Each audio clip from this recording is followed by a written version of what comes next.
y de la mioglobina en sí.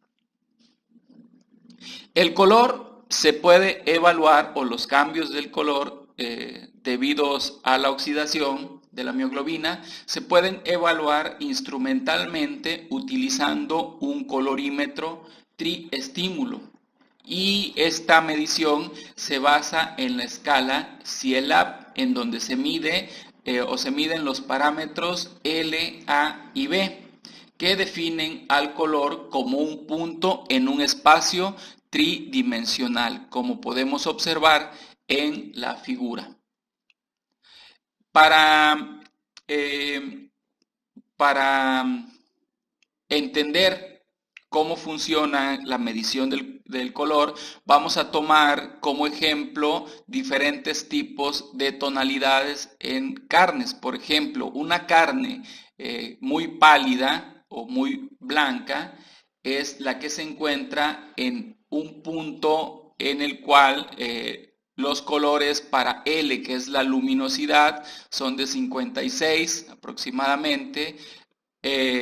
Los valores de A, que son las tonalidades de rojo a verde, están cerca de 6, y las tonalidades para el parámetro B, que es de amarillo a azul, también son bajas, están cerca de 10. Entonces, en el espacio tridimensional, con esos valores, el punto se ubicaría en donde señala la imagen, y tendríamos como resultado una carne muy pálida.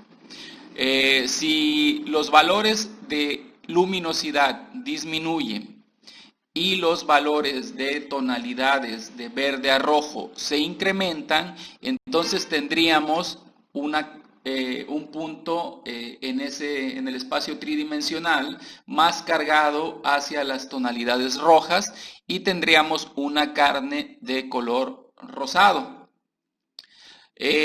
Si los valores de luminosidad siguen disminuyendo, o para valores de luminosidad un poco más bajos, pero valores de tonalidades verde a rojo se incrementan, entonces tendríamos un punto aún más cercano a las tonalidades rojas y tendríamos una carne de color rojo brillante. Finalmente, si el parámetro A se sigue cargando hacia la tonalidad roja, entonces tendríamos una carne muy roja, ¿sí? Entonces, de esta manera es como se evalúan los parámetros de color en la carne. Otro parámetro importante es la terneza de la carne, ¿sí? La terneza se mide como un parámetro de textura, y se puede definir como la resistencia que tiene la carne a la presión de los dientes, es decir, cuánta fuerza se necesita para morder y lograr romper un pedazo de carne. También se puede definir evaluando la fuerza de corte. En este sentido, la fuerza de corte sería la cantidad de fuerza que se requiere para lograr cortar una pieza de carne cocida.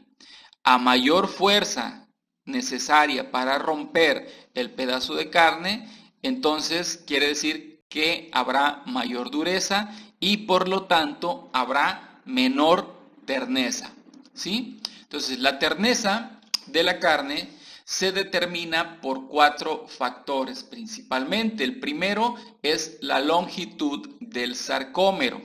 El segundo es la cantidad de tejido conectivo dentro del corte de carne. También otro factor que determina la terneza es la intensidad de los cambios proteolíticos post-mortem, y finalmente la cantidad de grasa intramuscular.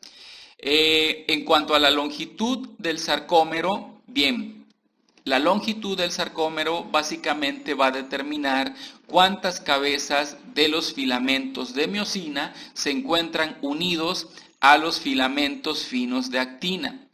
Entre más uniones existan, los músculos estarán contraídos y por lo tanto los sarcómeros o la longitud de los sarcómeros será menor, es decir, habrá sarcómeros más cortos.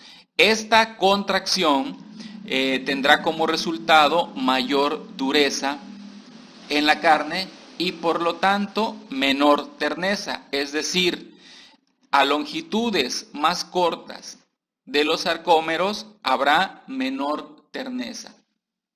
La intensidad de los cambios proteolíticos es el segundo factor y tiene que ver con el pH post-mortem.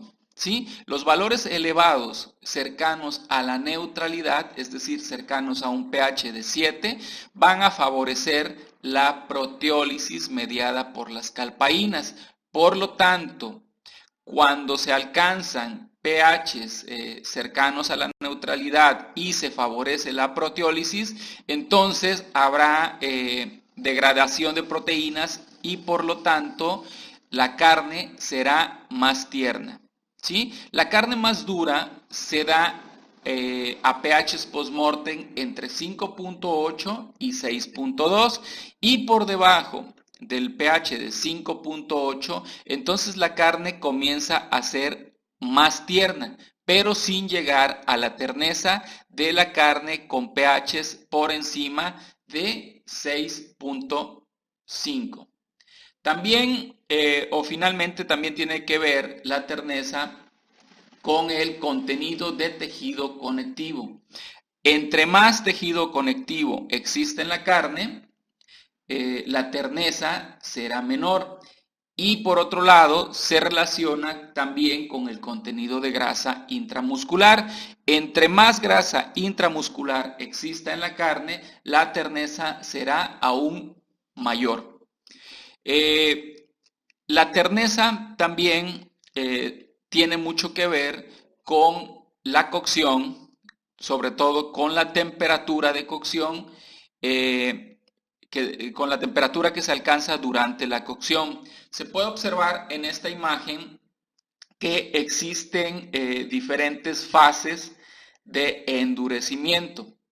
¿Sí? Cuando se alcanzan temperaturas entre 40 y 60 grados centígrados, existe la primera fase de endurecimiento y posteriormente el pico se alcanza cerca de los 80 grados centígrados, que es la segunda fase del endurecimiento.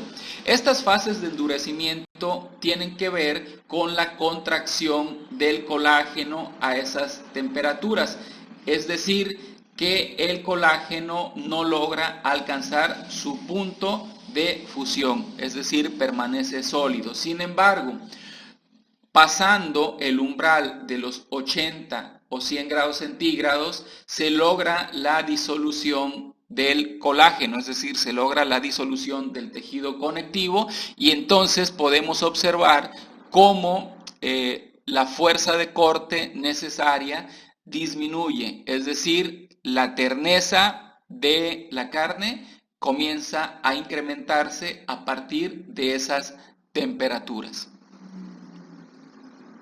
Para la próxima cápsula veremos el tema de composición química, que también está dentro o considerado dentro de las propiedades físico-químicas o la calidad físico-química de la carne.